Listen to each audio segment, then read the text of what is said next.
Hi, welcome to Race Sensation. I'm your host, Dan, and on this episode, we're going to be looking at Ben Marra's classic, Night Business.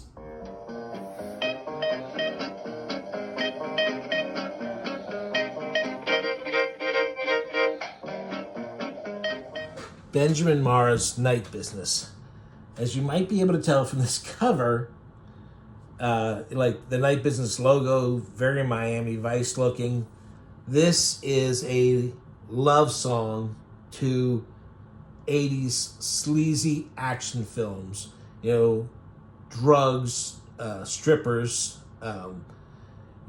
ultra violence, slashers running around the city, ineffectual police.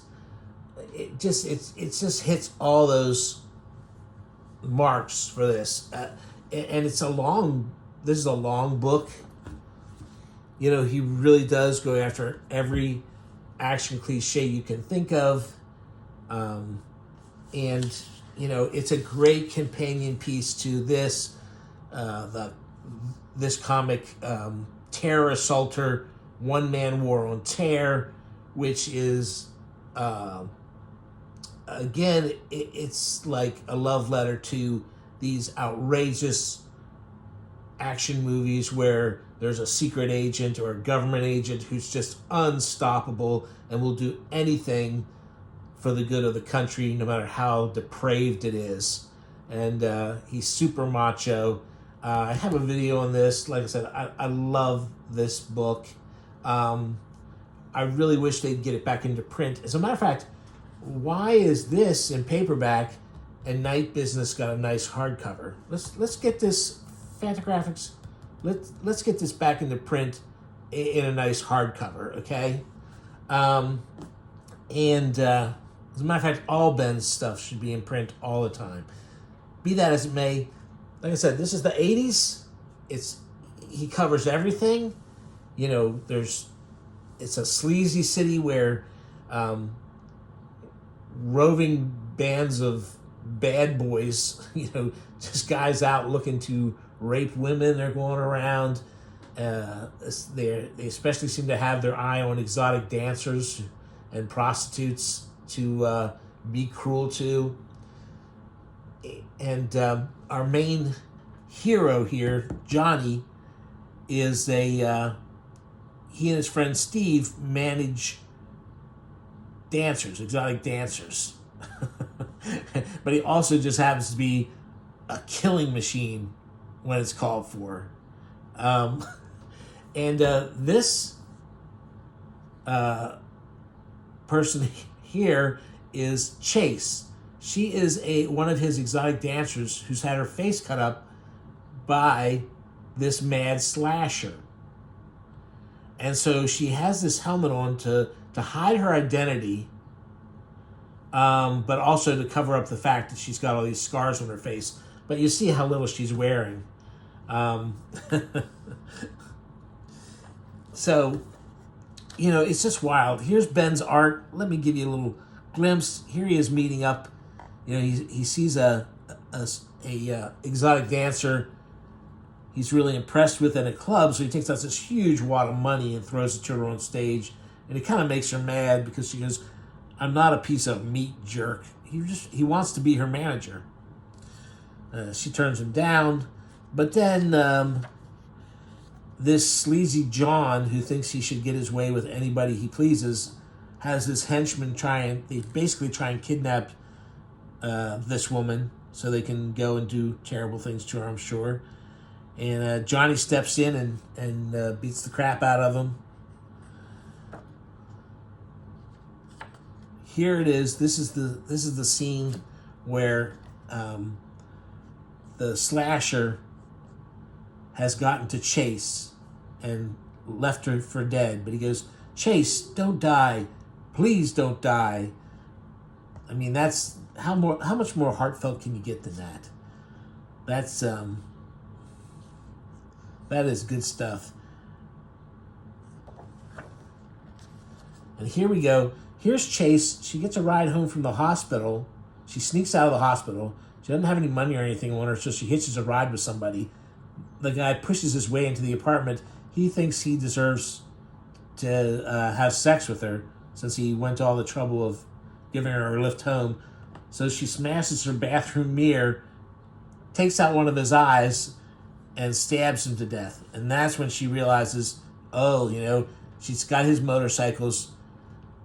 That's when it comes to her, what she's got to do is become a vigilante and ride around. There's that, John is also happens to be a crime boss. And so he captures Johnny, and for him getting in the way of having his way with that woman earlier, he starts torturing him. There we go. There's our hero. These two guys have decided to rape these two women, and she comes up and kills them. She's dressed in panties and garters. Oh, and we're still, a couple pages later, he's just now finally able to snap free of his bonds and gouges this guy's eyes out and kills him and goes on a spree. Now, I'm going to point out here that these action scenes, they don't have the kind of flow that some like superhero type books do, but they're very well drawn. You understand exactly what's going on, and I think they're fun. I think they do what they mean to do, and they're pretty cool. And here's the big reveal, is that the slasher that's going out is really part of this cult, and these women that he's killing are meant to be sacrifices for this blood cult. And here, Johnny doesn't realize that this is Chase, who's the mystery woman under the helmet, and those two have help each other out of a jam, and they have a great sex montage scene, just like in the direct-to-video action movies. And here's another great scene where Johnny's got double machine guns blasting away. See, this is just like the most far-out Cannon movie. I'm not sure if everyone's familiar with Cannon Studios, but they made a lot of those 80s action movies, those over-the-top things, including some that actually had, like, Sylvester Stallone did Cobra for them, and Invasion USA is one of theirs, this Chuck Norris movie. And this is a great part. This is definitely seems like a Cannon movie kind of thing. Chase and Johnny are having a fight with his Mohawk giant who seems unstoppable, but then Johnny gets a drop on him. He picks him up. He's going to throw him off the side of the roof, and they take a bazooka. They throw him off the roof and then blow him up with the bazooka. So that shows you the level of action. So then Johnny and Chase have to go have a showdown with the cult. This is so full of action. This is like over 200 pages of wild, crazy action. I think if you like over the top, silly but gritty action stuff, Ben Marra is just hitting the right thing for me. I think if you like the Ken Landgraf videos I've done, I think this is a perfect companion to like New York City Outlaws.